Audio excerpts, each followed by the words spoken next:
नमस्कार मित्रों, पिछली वीडियो में देखा भीमा अपना बस्ता लेकर नदी में फेंकने के लिए जाती है और जैसे ही वह बस्ता फेंकने जाती है गुरुजी आकर भीमा को रोक लेते हैं। भीमा गुरुजी से कहती है, जब हम परेशान थे तब बाबा साहब ने हमारी समस्या का समाधान क्यों नहीं किए। तो आइए मित्रों अब जानते हैं इससे आगे का। भीमा के गुरुजी भीमा से कहते हैं, भीमा अब ये सब तुम उन्हीं से पूछना, हो सकता है उनका जवाब तुम्हारी सारी धारणाएं बदल दे, लेकिन अब तुम्हें ही तय करना है कि अब इसे फेंकना है कि नहीं। और गुरुजी वहाँ से चले जाते हैं। भीमा कहती है, एक बार बाबा साहब जी से पूछ ले, जवाब ले ले, फिर इसे फेंकेंगे। और वह बाबा साहब को बुलाती है। भीमा के घर में भीमा की ताई जी कहती है, नदी है ही कितनी दूर, फेंक तो दी ही होगी, फिर ये अभी तक आई क्यों नहीं। भीमा की माँ कहती है, वो कॉपी किताब फेंक कर रो रही होगी, हम उसको लेकर आते हैं। भीमा की ताई जी कहती है, तुमको जाने की कोई जरूरत नहीं है, वो आ जाएगी और उसे रो लेने दो, जो कर्म की है उसके हिस्से में आंसू ही है। भीमा के चाचा कहते हैं, हाँ रो लेने दीजिए उसको, आज रोकर चुप हो जाएगी, लेकिन हम सब जैसे सदियों से रोते आ रहे हैं वैसे ही रोते रहेंगे, क्योंकि बहुत साल बाद पहली बार एक भीमा लड़ाई लड़ी और वो भी छोड़ दी लड़ाई। कुंदन कहता है, मगर बाबा साहब जी उसको दिखते थे तो क्यों नहीं समझाए भीमा को, वो समझाए होते।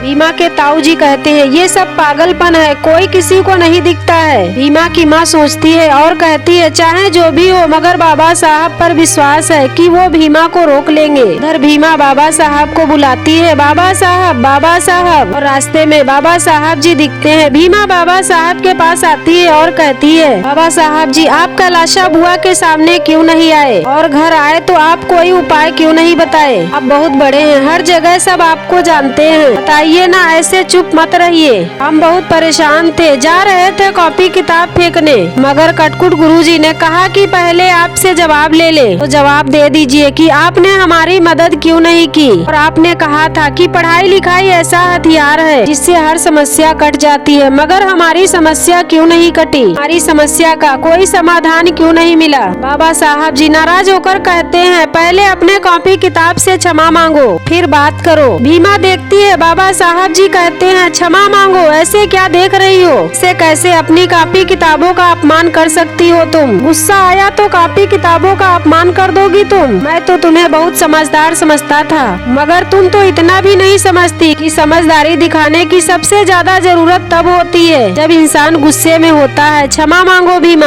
भीमा अपने बस्ते को मत्थे में लगाती है और कहती है, अब तो क्षमा मांग लिए, अब तो जवाब दे दीजिए। भीमा की माँ परेशान होती है और कहती है, पता नहीं कहाँ रह गई है भीमा, जाने दीजिए। भीमा की ताई जी भीमा की माँ का हाथ पकड़कर कहती है, नहीं जाना है, पता नहीं तुम माँ बेटी मिलकर फिर से कोई नाटक कर दोगी। भीमा की माँ कहती है, नाटक नहीं करेंगे, हमारी बेटी है वो, छोड़ दीजिए दीदी, जाने दीजिए हमको। भीमा की ताई जी कहती है, नहीं छोड़ेंगे। भीमा की माँ अपना हाथ छुड़ाती है। भीमा के पिताजी कहते हैं, ये क्या कर रही हैं आप, छोड़िए उसका हाथ, रात में वो पता नहीं कहाँ भटक रही होगी, छोटी बच्ची है वो। भीमा के ताऊ जी भीमा के पिताजी से कहते हैं, ये देवरानी जेठानी का मामला है, वो आपस में समझ लेंगी। इधर भीमा बाबा साहब जी से कहती है, जवाब दे दीजिए। बाबा साहब जी कहते हैं कि पहले इस बात का जवाब देता हूँ कि मैंने कहा था पढ़ाई लिखाई बहुत बड़ा हथियार बन सकती है, तो हथियार क्यों नहीं बन पाई पढ़ाई लिखाई। एक बात बताओ भीमा, अपनी माँ की मदद करके तुम्हें कैसा लगता है। भीमा कहती है, अच्छा लगता है, हर संतान को अपनी माँ की मदद करके अच्छा लगता है, आपको भी अच्छा लगता होगा। बाबा साहब जी कहते हैं, हाँ, मगर मदद करने लायक बनने में समय लगा होगा, पैदा होते ही माँ की मदद नहीं करने लगी। एक पहलवान किसी को पटखनी देने के लिए न जाने कितने सालों तक तैयारी करता है, किसी धावक को कुछ मिनट तक दौड़ने के लिए सालों अभ्यास करना होता है, कोई भी कारगर चीज बनाने में समय लगता है भीमा।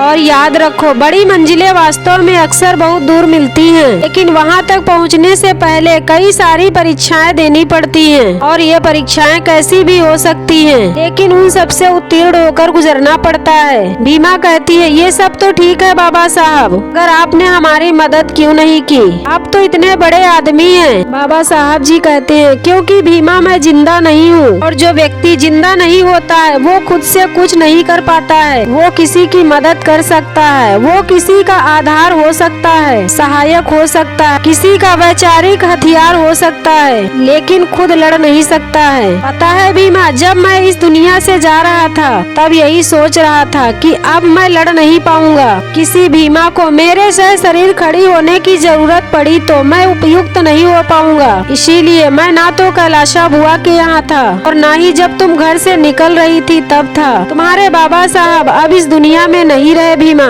और इस बात को तुम्हें समझना होगा। भीमा सिर्फ तुम्हें ही नहीं, मेरे बाद की जो पीढ़ियां आएंगी उन्हें खुद भीमराव अंबेडकर बनना होगा। कैलाशा बुआ और कलिका सिंह जैसे लोगों से खुद लड़ना होगा। एक लड़ाई के खत्म होने पर हार ना मानकर दूसरी लड़ाई के लिए कमर कसकर तैयार होना होगा, ताकि हार मानकर अपने हथियार पानी में ना फेंके।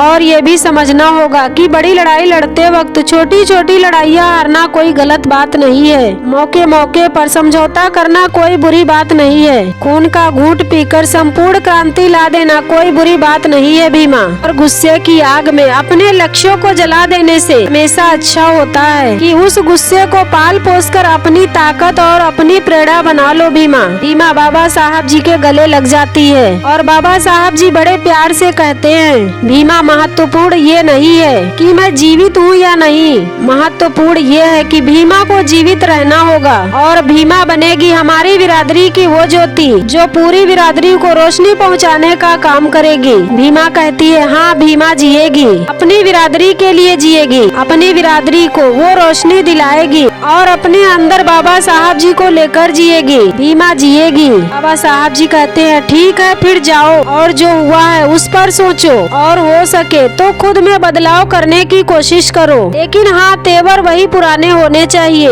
लड़ाई की धार वही पुरानी होनी चाहिए। जाओ। भीमा कहती है, भीमा जिएगी और जिएगी बाबा साहब, और वह बस्ता लेकर वहाँ से चली जाती है। बाबा साहब जी कहते हैं, सिर्फ भीमा ही नहीं बल्कि मेरी बिरादरी की हर वो भीमा जो लड़कर समाज में अपना अस्तित्व स्थापित करना चाहती है, उसे हर हार में आगे बढ़ना होगा और इस बात को समझना होगा कि हार चाहे जितनी बड़ी हो वो रास्ता रोक सकती है, कुछ समय के लिए हौसला तोड़ सकती है, अगर कोई भी हार संघर्ष का रास्ता बंद नहीं कर सकती, कभी नहीं कर सकती। भीमा की माँ अपना हाथ छुड़ाती है और कहती है, छोड़ दीजिए दीदी, पता नहीं हमारी भीमा कॉपी किताब फेंककर कहाँ रह गई होगी, हम उसको लेकर आते हैं, छोड़ दीजिए। एक व्यक्ति कहता है, आ जाएगी भीमा तो उसे देख लेना। अभी भीमा आ जाती है और कहती है, आ गई है भीमा। भीमा की माँ भीमा के पास जाती है और पूछती है, भीमा तू ठीक तो है ना? भीमा कहती है, हाँ माँ ठीक नहीं होते, अगर ये कॉपी किताब आज नदी में फेंक दिए होते, वो बचा लिए तो अब ठीक है, अच्छा लग रहा है और माँ हमारी लड़ाई भी नहीं रुकी। भीमा की ताई जी कहती है, मतलब कलिका सिंह और कैलाशा बुआ जब तक 10-20 लोगों को मार नहीं देंगी तब तक तुम नहीं समझोगी। अरे वो लोग हमें कीड़े मकोड़े की तरह समझते हैं, क्यों कैलाशा बुआ और कलिका सिंह से लड़ाई लड़ने पर तुली हुई हो? भीमा कहती है, लड़ाई कैलाशा बुआ और कलिका सिंह से नहीं है, लड़ाई बहुत बड़ी है, लड़ाई इस बात से है कि कैसे पढ़े और बढ़े।